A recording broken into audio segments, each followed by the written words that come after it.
Hey guys, Kevin Goetz here from Mute Profit with another free YouTube lesson. So, I wanted to talk today about that thing that every musician wishes they could do. And that is making money with your music. I know, mind-blowing concept, right? Well, not exactly. See, it's kind of a myth that you can't make money with music anymore. A huge myth, in fact. Granted, it is true that you can no longer just form a band, go out, play gigs, get signed, have it made. Hasn't worked that way since the 90s, sorry. That said, in some ways you stand to make more money now than anyone ever has before you in this field. Potentially. It all depends on probability and also how much you apply yourself. And the reason for that, among other things, the biggest reason for that is the internet. Before I get started on actual advice, let me just throw some figures at you, okay? The way most record labels do things, and have done things for a long time, they sign a band, the band is broke. So they give the band an advance, a certain amount of money that is usually budgeted by the band's accountant or manager to record an album. Sounds all well and good, right? Not really. You see, a lot of the times, that advance is a loan that comes with interest. Yeah, so not bad, they just have to sell some albums and pay it off, right? Well, okay. The band doesn't see a cent from any of their merchandise until they have paid back however much the label spent on their album. After that, the band receives between a 15 and 30% cut. Label takes the rest. Okay, no, that's pretty awful, right? It gets worse, because that's after iTunes, for instance, takes a cut. So if they sell something on iTunes for $10, iTunes takes, well, I don't know the numbers, but let's hypothetically say iTunes takes half of that, then the label takes 70% of that half. Yeah, nope. Nope, nope, nope. Now, because of technology, you don't need a label for anything. Seriously. Literally anything they can do for you, you can do.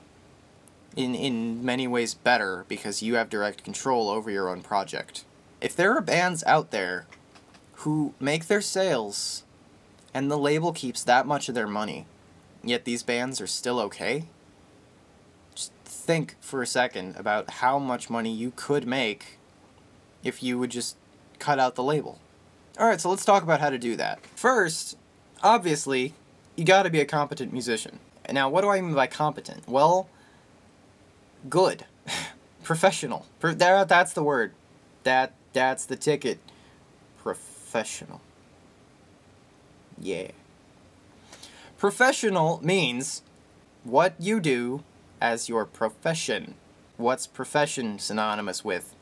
Job. So, if you want to have music as your job, get it up to the quality that you'd expect. Don't think, oh yeah, I'm an amateur band, it's okay if I'm a little underneath the gods of my genre. No.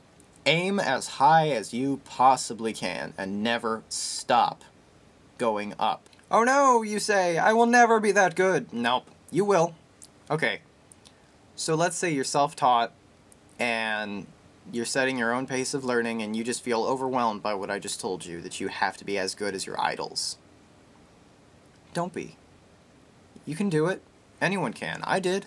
I mean, just keep watching lessons, keep learning, keep studying. Especially for self-taught musicians out there, I'd like to point you to another video I've made. It should be right in front of Goku's face there.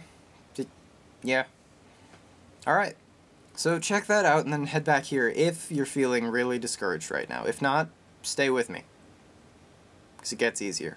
So if you're completely honest with yourself and you can really say, yeah, my music is that good, I'm ready. Good for you! Seriously. That's like 60–70% of the work. Now you just gotta figure out how to record it. There's plenty of information on Andy Sneap's forum, ultimatemetal.com/AndySneap. UltimateGuitar.com has a decent recording forum, but nowhere near as comprehensive as Andy Sneap's forum, in my opinion. Gearsluts is a good one. And I actually intend to create a series on how to record, mix, master, produce, whatever, your music practically for free. I'll use as many free programs as humanly possible and the cheapest gear that you can get away with. Because I taught myself audio engineering. I am self-taught in everything. Actual music, music composition, audio engineering, music business, promotion. That's what you have to do in this climate. And it's not as much work as it sounds like. I've only been doing this for... Oh my god. I've only been doing this for 3 years. And according to actual music business majors, I have taught myself literally everything you would learn if you had a music business degree. Which takes about the same amount of time. So you got your music recorded and mixed and whatever. What about distribution? cdbaby.com is wonderful. TuneCore is probably about the same. I'd have to run the numbers again to give you the reason why, but I came to the conclusion that CD Baby is actually better, more profitable. Maybe they had wider reach? I don't remember. But there is the fundamental problem of artwork.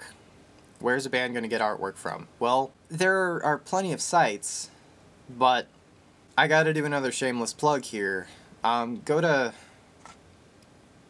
this YouTube channel here.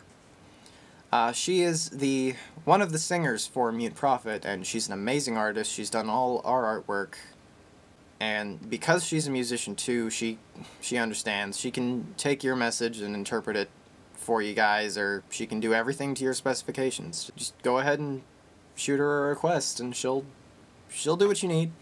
And of course, her rates are affordable too. So that's always helpful. Alright, so you've got your product completed. Now, who's gonna buy it? Right? And this next thing is something you're gonna be doing in tandem with the creation of your music at the same time. Okay? That is, well, something. You gotta do something on the side. And the more things you can do on the side with music, the more comfortable of a living you're gonna make in the end. So this is important. If you can teach, do it. Find a niche that's unfilled or that people need help with and do it. Seriously, teaching is great. A lot of bands play covers to get their name out there. That works if you get lucky, but I personally wouldn't rely on it. By all means, go ahead. If you've got some covers out there, publicize them. But I don't think it's as reliable as, you know, kind of what I'm doing here, which is... Because I have a passion for teaching. I really do. I love helping people out. I love sharing what I've worked so hard to understand and trying to ease that learning process for some of you. So, yeah, just kind of, you do something to get your name out there. And if you have a job on top of this, if you have disposable income, great. Because that makes your job so much easier. Sink some of that disposable income into promotion. Put up a Facebook ad on your band's Facebook page. If you don't have a Facebook page, why the hell not? Make one. Use YouTube advertisements. Consider a PR firm, but a lot of the time they're really overpriced compared to just doing it yourself. Spam ads everywhere you can on sites. YouTube, Facebook, MySpace, if anyone still uses that. I don't know. But that's another way to get your name out there. And to do that, you give a brief description and you give a sound alike. And that's how the ads target people. You know, in our case, we ran an ad for a while for fans of Revamp and Epica, along with our self-description. And that's how people who had liked Epica and Revamp on their Facebook would get notification that, oh yeah, you might like this. And that actually did get us some decent results. We've taken that down now because we're actually in the process of re-recording our first album because we spotted some flaws in the mixing. But that's a different story.